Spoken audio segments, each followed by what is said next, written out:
Right, welcome back, people, to Box for fuck's sake. Viva Las Vegas! Viva! Viva Las Vegas!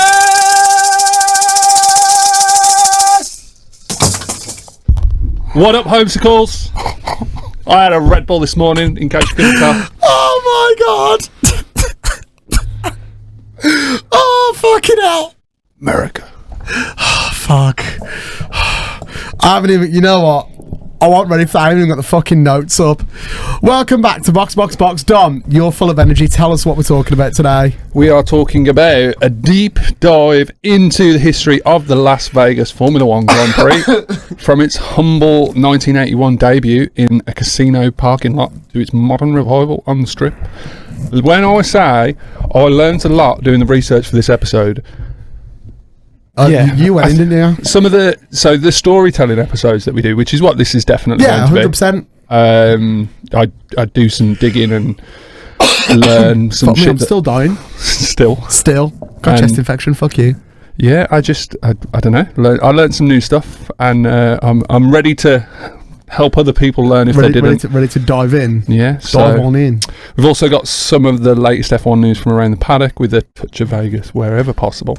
Oh yeah, and then we've got a preview of the Las Vegas Grand Prix this weekend, Matt. I'm excited. Do you know? I'm excited because I'm going out and I'm going to get royally shit-faced in Manchester on Saturday night. And I can't believe that you wore those trainers raving, you know. No. Just for context, Tom, show your trainers to the camera. Kind of there. Like these are my raving trainers now, though. For people who don't know what they are, what are they? Sean Wotherspoon 97s. And how much are they now? Yes, very expensive if I didn't wear them. But because I have wore them, not very expensive. So, Sossig. Anyway, absolute sossig. But anyway, before we get started, did you know that the 1982 Caesars Place Grand Prix was the final Formula One race for Mario Andretti, who bowed out in Las Vegas driving for Ferrari. Fast forward today, and his son Michael Andretti is trying to bring the family name back to F1 with General Motors backed Andretti Cadillac entry. So talk about it coming full circle, Dom. Yeah, again, more in the history side of things. Like this is the thing, all these things that I found out from Vegas, just from doing a bit of research, is just like, what? Another fun fact about the 81 track is it was literally sketched on the back of a restaurant placemat, and at one point cab drivers even helped break in the new asphalt before the Formula One cars arrived, which is the most Vegas thing I think I've ever heard. That's fucking mental. No, do you know what that is? That's London energy, that is. Oh, we'll just get the cab drivers in, man. Like, get all the Uber drivers. Oh, yeah. Nah. I was going to say black cabs. So you got to have the knowledge, haven't you? Not even Uber drivers, just got to have the knowledge. Private hire, that's the one. That's the term. But yeah, anyway, F1 news. Dom, tell me about Lando. Lando said something inappropriate again. No, of course he did. So Lando Norris says I didn't even realise that I fucking put this together, and I didn't even realise that the first thing in Lando news after I made a joke about him saying something inappropriate is Lando Norris says. Anyway, so Lando Norris says he's feeling more confident than ever as he closes in on his first Formula One championship. After back-to-back wins in Mexico and Brazil, he has turned a previous deficit into a healthy lead over teammate Oscar Piastri. He admits he feels in control, but acknowledges it is hard to maintain that level when the pressure is on. We will see what the lights of Vegas do to him. Now, I feel Vegas is a deciding race for him, basically, isn't it? Yeah, we spoke about this in the last episode, and we'll dive into it again towards the end of this one on where Lando needs to finish and where the other two championship contenders, Piastri and Verstappen, also need to finish so that Lando can take home the championship. Yeah, at Vegas. And it's not big positions. It's not like it's very. Basically, Oscar's really got to win this now to even to knock Lando back a bit. Yeah, I don't know what the actual ins and outs of it is on. It's tight. It's tight. That's on if Oscar was to win and where Lando needs to come to make it It's bloody tight, mate. Anyway, Lewis Hamilton has denied any tension with Ferrari chairman John Elkan after Elkan publicly told drivers to talk less and focus more on driving. Hamilton said he had not even seen the comments before posting his own message about not giving up. He insists everything is fine behind the scene and that he remains committed to helping Ferrari rebuild. Now, I've seen the comments a lot recently about John Elkan. I saw Elkan say it's like the popular one is Elkan out, but it's kind of one of them ones I'm like, Ferrari have changed everything. He's given Helmut Marko energy massively, mate, and I think it's one of those ones where you can't have a 7-time world champion driving for you and then saying, oh, it's the driver's fault. Yeah, 100%. Like, sorry. And at the end of the day, like, he's proved, like, in that sprint, he's proved that he can get out of the car, but that's if Ferrari just isn't involved at all. Yeah, he's just got to do it. And it's the same with Charles as well. When Ferrari isn't involved, they can both do very well. Well, this is the thing, like, Leclerc has put in... I'm just cracking open a cold monster that was just sat here on the side. You're welcome. Beaut. Leclerc has put in absolutely everything to his Ferrari Formula 1 career from back when he was driving for Alfa. Yeah. And then when obviously he got moved up to Ferrari themselves, he's kind of given everything for his... Yeah, he's committed. You can't fucking take that away from the guy, and it's just like... And I think it's one of them ones where, like, for now, like Ferrari, that the issue has to be, it's got to be the senior management. They've done everything else. They've tried new drivers. Can I be totally honest? This sounds horrible. Ferrari needs a bit of a dictator. I feel like Ferrari have a dictator, that's the problem, but I suppose it's not... No, but I mean, like, what I mean by that as in you're familiar with the term, there's too many cooks in the kitchen, right? Yeah. Like, it needs somebody to properly lead the team. Like, I don't feel Fred Vasseur can do that. You do this, you do that. It's not intimidating enough, is it? You need someone like Enzo in there. Yeah, it's a mamma mia! No, it needs somebody like Toto. It needs someone that's not afraid to say, you're fucking shit, sort your shit out. He's a fucking knobhead, but it needs someone like Christian Horner. Christian Horner is a piece of shit. Dude, whilst I do 100% agree with what you're saying, you're making the hair on my one arm stand. It shakes shit up, and I do not like Horny Horner. However, it needs someone like that to lead Ferrari back to where they can be. Do you know what? If you said to me that like Horner's probably one of the best things to happen to Ferrari, before you said what you just said, I would have gone, fuck off. But after you've said what you've said, my arguments had legs. My argument had legs. Anyway, moving on. Max Verstappen appeared tense to tease a possible... So I'm going to start that again. Fuck me, I can't read, you know. It's like I'm dyslexic. Max Verstappen appeared to tease a possible number of changes for the next season, hinting that a Daniel Ricciardo-inspired switch is on the cards. Nobody knows if he is being serious or just stirring the pot for fans, but fans are already guessing. So, for context, that's not Daniel Ricciardo coming into Red Bull. That's him doing a Red Bull switcheroo. Yeah, I reckon he's going to Aston Martin, you know. No, I think what he means by that isn't... oh, no, actually, yeah, I suppose... I still stand. I thought initially, when putting this together, that it was a Yuki's going to go. Yeah. But I strongly think that Yuki's cemented his place for next season. I think Yuki's cemented, and I think Max has been... he's done well in the second part of the season. I think Max still is looking for another team. We don't know where that might be, and I think if he was going to go anywhere, it's potentially Aston Martin, because you know it's McLaren aren't going to switch up their drivers. They've got two of the best drivers on the grid, and Aston Martin have got a brand new car with Adrian Newey and Honda. And all I'm saying is that who'd have thought Aston Martin and Honda? K-swap advantage. K-swap a Valkyrie. It's probably make more power. Who knows? Nah, he fucking wouldn't. Nah, imagine the K series in a Valkyrie with all the active like aero and everything else that it has, and the hybridness. Like, I don't know, you know. Turbo K series. Twin charged K series with hybrid DRS. For fuck's sake. I don't know, you know. I'm going to ask ChatGPT what it reckons.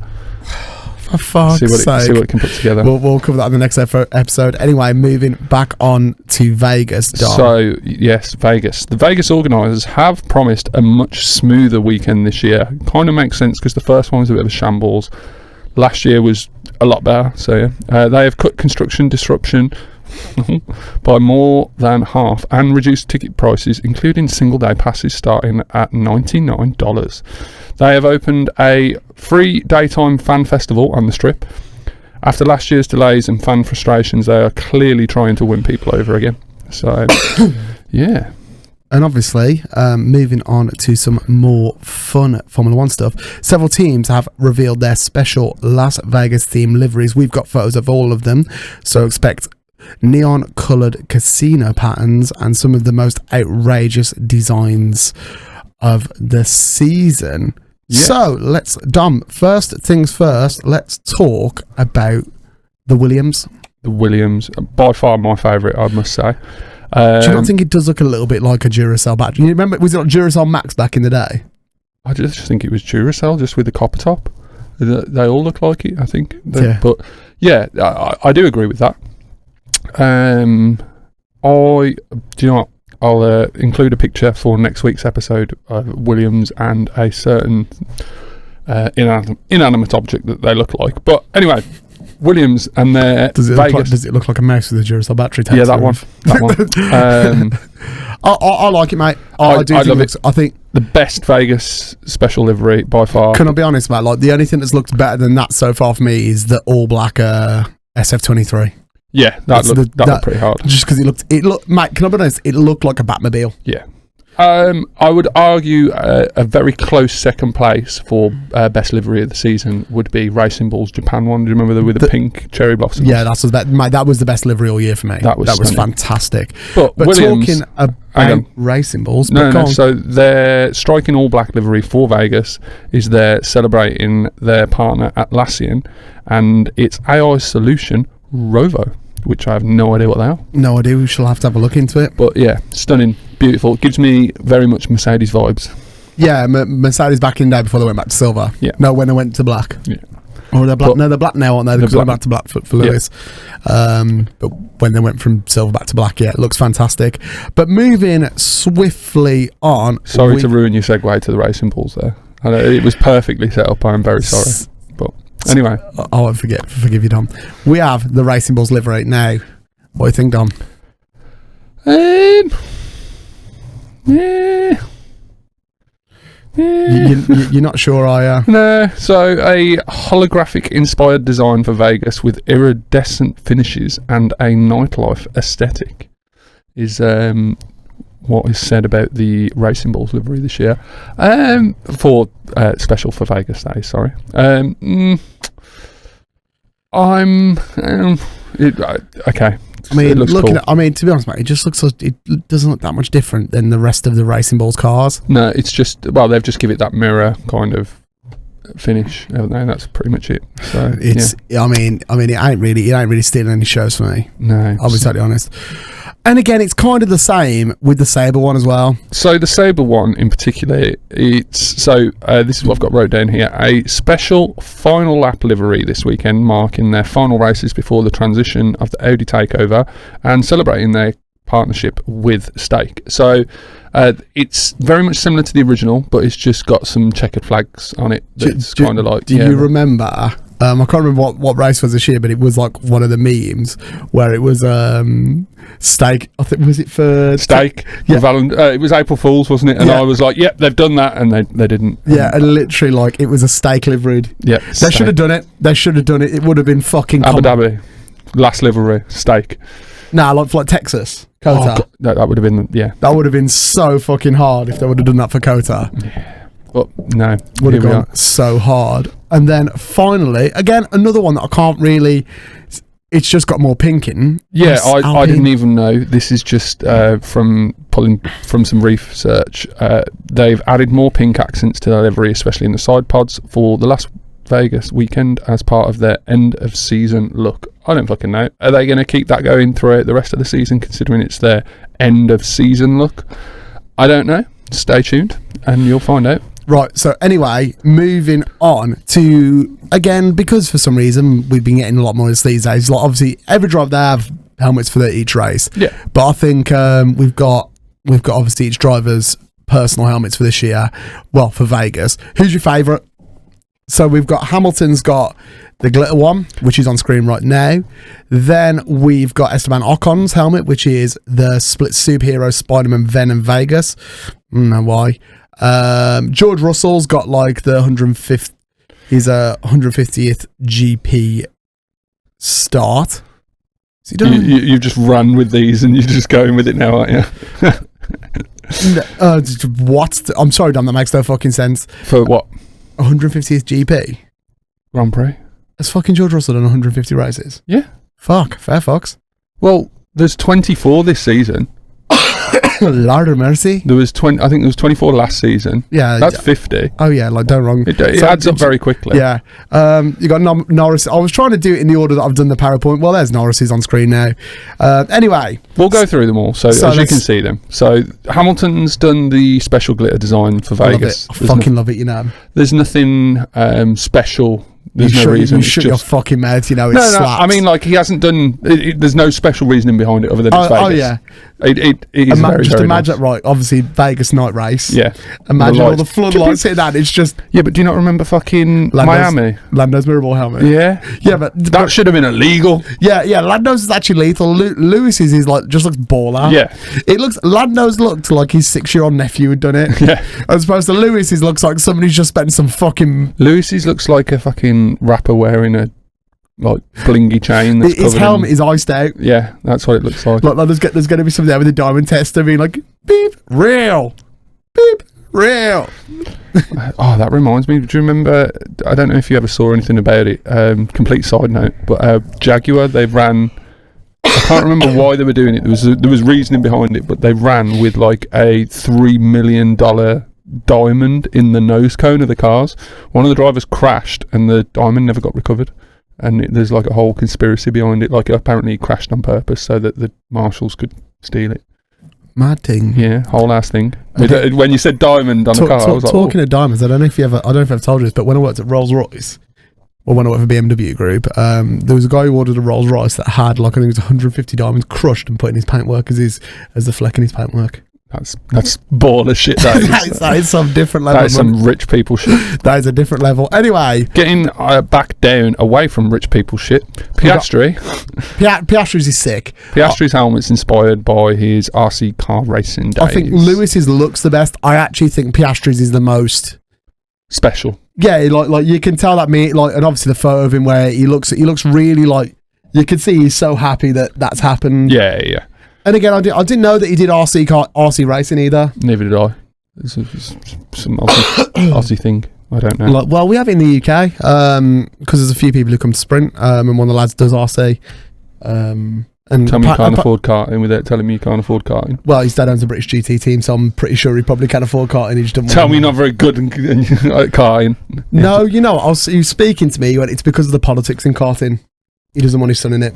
Do you know what I've learnt with karting? I saw a video of Max Verstappen talking about this as well. Is karting's great to get into motorsport, but once you kind of graduate out of karting, you don't ever want to go back into it because it's nothing like any other motorsport. Like karting's completely different. All that karting teaches you is basics of racing, so overtaking, manoeuvres, things like that, and then and track positioning and bits and bobs. But how you drive a kart versus how you drive any other race car is completely different. Well, obviously karts are massive amounts of oversteering it. Yeah, and there's no suspension, like there's no real body roll or anything. Yeah. Anyway, Norris's art in motion marking his 150th GP as well. Yeah. Norris's helmet looks like it's made out of Play-Doh.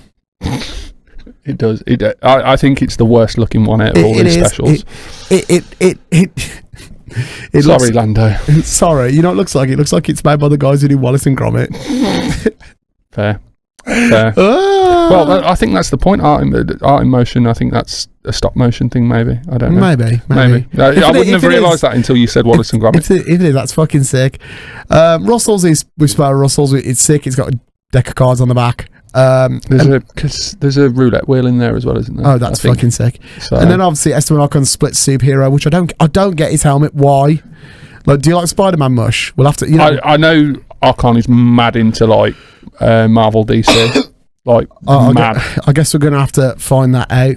Right. Anyway, Sonoda as well. Yeah, I forgot about Sonoda. Sonoda's ceramics-inspired helmet with kintsugi design to celebrate resilience. Do you know why it's celebrating resilience? Do you know what it is? Why? I've come down to it. It's that he's managed to stay at Red Bull so long without giving his seat back. That's resilience. That's the resilience he's celebrating. That is pure resilience, mate. It's not where you thought I was going with that, was no, it? it wasn't. To be honest, I was concerned. Anyway. Let's dive into the meme of the week, bro. The meme of I forgot about the meme of the week. I just threw that piece of paper. Did not even fucking realize. So Dom's picked this one. Yeah, it's an oldie but goldie, and considering that it's Vegas, it feels appropriate. Run it. From Mexico, it's Sergio Checo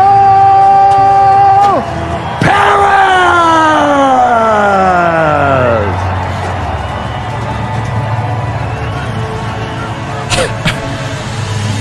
What they do now? Can we have this one more time? just one more time. It's just how we. Checo, it's Sergio Checo Perez. Hello.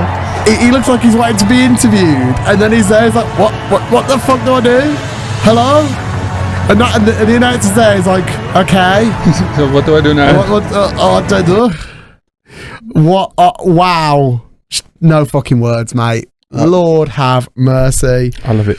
I love the fact that meme's just made full loop round. But anyway, let's talk about the history of Las Vegas. Are you ready? Are you ready to be schooled? Are you ready for the roughneck bass? Are you ready for the roughneck bass? My DJ is leaving the place. So, allow me to enlighten you on Vegas. Allow me. It's delightful history. Sensational. Tell me about it. So, I wasn't aware when I started writing all the stuff for this episode. I thought it was going to be talking about 23, 24, the whole, how long it took them to get things rolling and, getting Vegas Strip closed off, this, that, the other. Yeah. No. It turns out it started in the 80s, which I was not aware of. I actually knew that because obviously my dad told me about that. Because my dad was like, they're fucking racing in Vegas again. I was none the wiser. Yeah, like obviously Caesar's Palace. So, do you want to talk about the Caesar's Palace era? Yeah. Well, Formula One and Las Vegas have had the strangest relationship in motorsport.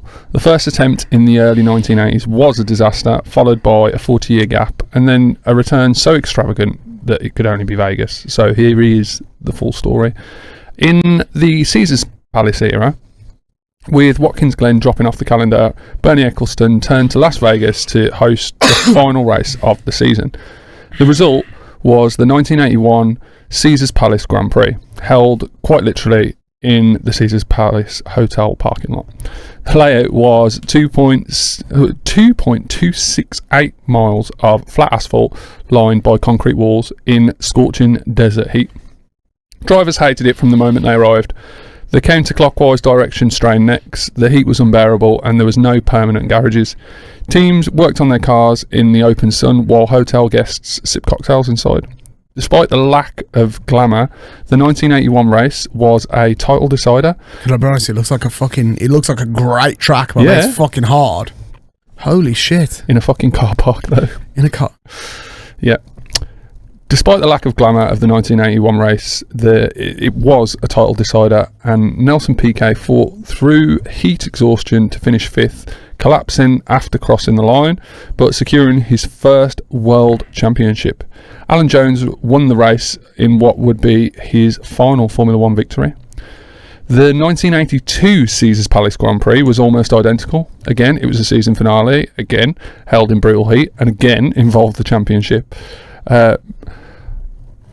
Just imagine this, right? Imagine you're parked in the car park here, right? Yeah. And imagine you want to go get your car out. No chance. Absolutely. Well, you'd have to. You couldn't because the whole fucking circuit's the whole thing. Yeah. Blocked in. So absolutely, fuck that. Alboreto took his first win for Tyrrell, and Keke Rosberg clinched the title with a conservative 5th place. Mario Andretti made his final Formula 1 start here as well. Attendance was tiny. Caesar's Palace lost a fortune and the event was widely mocked. 2 races in and Vegas was done. F1 left after the 1982 race and would not return for 4 decades. Do you know what's mad? That like Caesar's Palace is where F1 Arcade Vegas is. Yeah. Like, I feel I'm going to speak to somebody to see if that needs to happen. They need to like actually put the Caesar's Palace track On the but only in Vegas. That'd be fucking sick. that'd be mental. So obviously The modern era. So do you want to take this bit or do you want? Yeah, I can take it. By the early 2020s, Formula One was exploding in popularity in the United States. Liberty Media wanted a blockbuster American race, and Las Vegas was the obvious choice.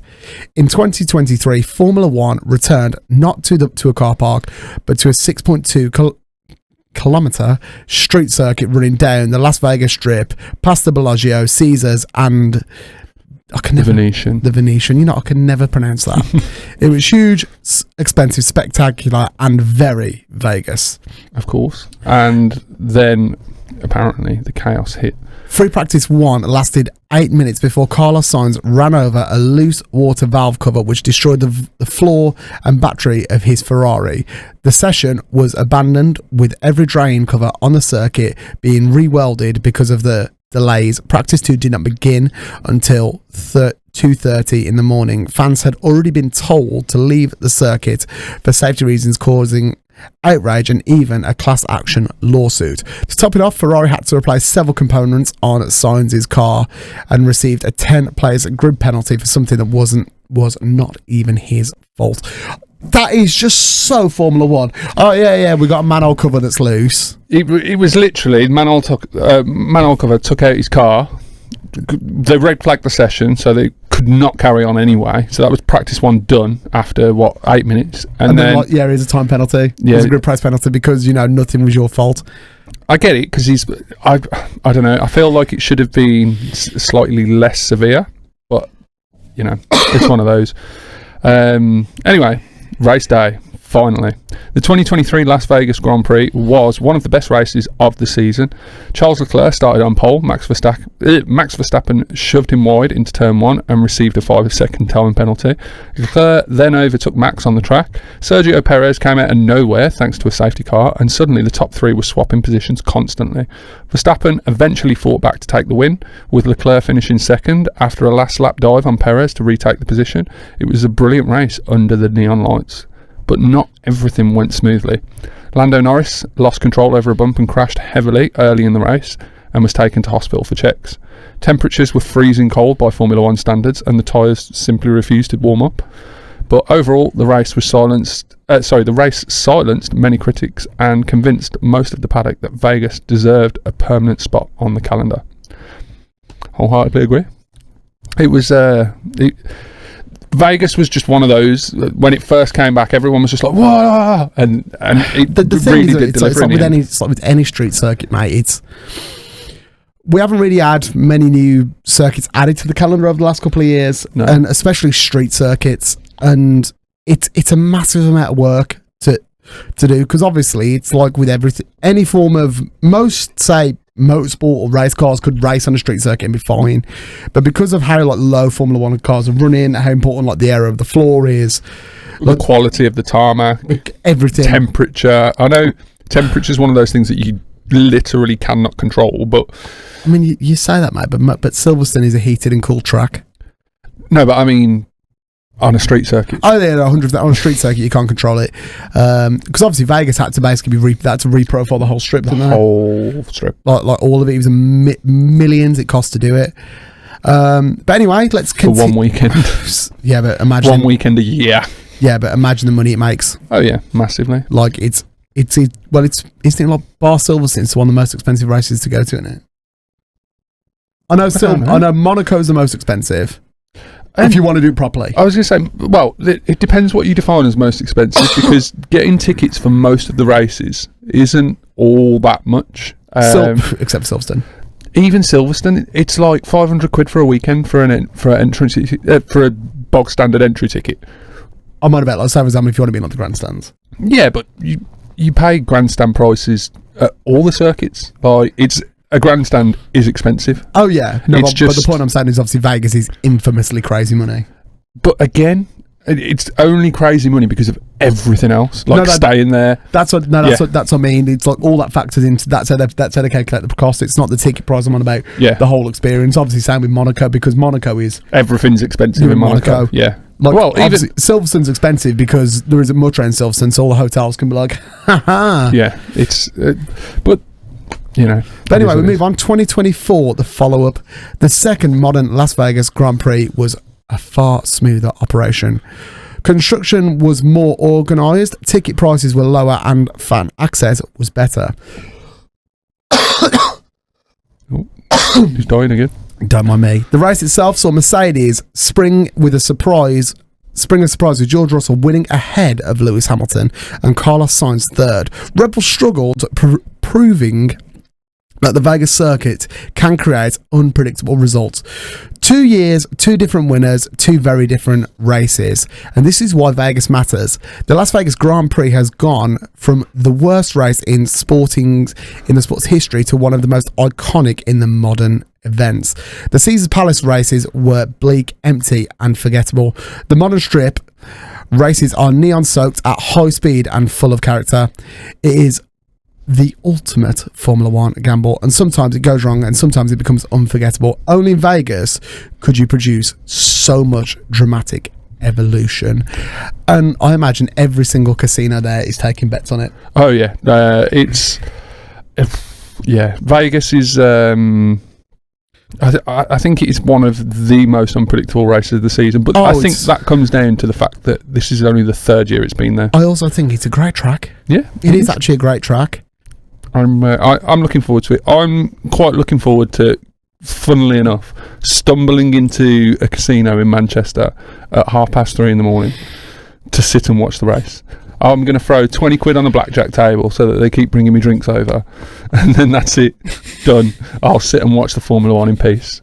Should chuck a cheeky bet on it. Well, I'm thinking if I'm going to use driver numbers as my blackjack number, not blackjack, roulette numbers. Oh, Just that's fucking lethal. If Dom comes back and he's got no clothes on his back and looks slightly beaten, I feel like it's the most Vegas way to enjoy the Vegas Grand Prix in the UK. He didn't do it. Is go into the casino and watch it. It's true. It's true. Anyway, so we move on. The upcoming Heineken Las Vegas Grand Prix. Dom, tell me about it. We have spoke about this briefly before, but just go into a little bit more detail. So the race takes place Saturday night at 8 o'clock in Vegas, the local time, which is 4 in the morning for us watching in the UK. It's the only technical Saturday race on the calendar. The track is 6.2 kilometres long, has 17 corners, and features one of the longest flat-out sections of the season. Top speeds above 210 miles an hour are That's fucking fan. expected again. Yeah, that is some serious numbers. That is proper senders. That is. Nighttime temperatures can drop dramatically, so teams will struggle to get heat into the tyres, as we mentioned before. The cold conditions last year contributed to several mistakes, including Norris's crash early in the race. Expect teams to run low downforce setups to maximise top speed on the strip, with a careful balance needed for the technical sections. The championship picture, so this is what we spoke about Lando, what Lando needs to do to seal his drivers' championship at Vegas. So he has to come first to seal it, with Piastri in third or below and Verstappen in fourth or below. If that is the race result, then Lando will take the World Drivers' Championship at Vegas. I don't know about the other two. I didn't sit and work that one out. Yeah. But yeah, so what I want to know is, will we see Max in another Elvis suit again this year? I fucking live for it, you know. And this is a question that I don't know where this came from, but which driver do you think is the most likeliest to get married by an Elvis personator during the weekend? Let's say they all go out after the race and get Leclerc. No, because he's already getting married. But logical point. But yeah, I can actually know who can I actually see doing it. Who can you see going out and getting shit faced, blowing a load of money in the casino, and going, "Oh yeah, let's get married." Have they got to be on the grid or not? Can they be like reserve drivers? You're going to say Bottas, aren't you? Bottas, I can see doing it. I think Lando, I feel like that's something... Like, if Lando won and sealed his championship, he'd go out, get cunted, and end up marrying, like, fucking... I don't know, Danny Rick or Carlos or someone. I was going to say, I could see something like Kimi Antonelli doing it, like under like a peer pressuring him into doing it. Yeah, do a shot, Kimmy. Do a shot. Come on, Kimmy. It'd be Cunted funny. after 2 Jaegers. It'll be fucked. It'll be fun. Anyway, into the race predictions. Dom, you have to get your phone out. Predictions. Oh, God, yeah. Because I don't have access to that. It's in there somewhere, but I've got it here. So, my dad has conveniently given me his predictions already. So, he reckons it's going to be Max, Lando and George. Interesting. So, I'm going to go... What's Go on, your last predictions were Piastri, Leclerc, Behrman. Now, I'm rocking a Piastri shirt today. That was at Brazil. I'm going to go...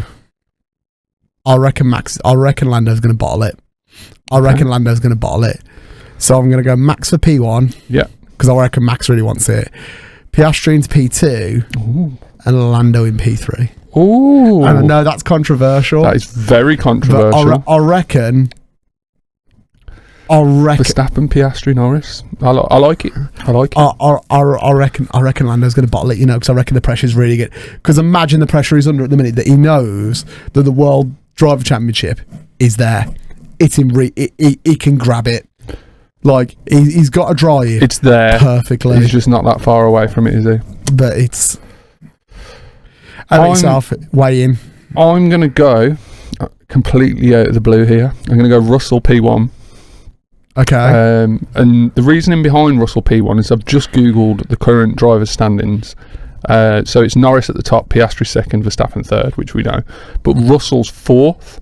Obviously, he's completely out of the standings now. And Piastri, Leclerc in fifth. So I want to chuck Leclerc in second. Ooh. Yeah. You're really mashing up the grid. I'm thinking like completely outside the box here. Like, I'm gambling it's Vegas. Can I be honest? There could be a big turn 1 incident as well. Yeah. Because turn 1 into Vegas is fucking... Is it turn 1 or is it turn 4, the one that's like evil that comes out of nowhere? I don't know. Have a look. But while you have a look for that, my P3, I am going to chuck Lando in for P3. Just because... Yeah, I don't think he's going to ruin his race. It's turn 5, like this one, where straight after the main straight, and there's that fast. Yeah. Oh, yeah. That's not fun. So, yeah, don't you think if you turn the thing upside down, it looks like a pig? Upside down. Yeah, it does. What's bacon? Like Monza looks like the Italian hand. Yeah, looks like the Italian hand. So, yeah. There you go. There's our predictions. So what did you lock in the end? So you locked in Verstappen, Piastri, Norris. I locked in Russell, Leclerc, Norris, and my dad locked in Verstappen, Norris, Russell. So all of us have I've gambled hard. So have I, to be honest.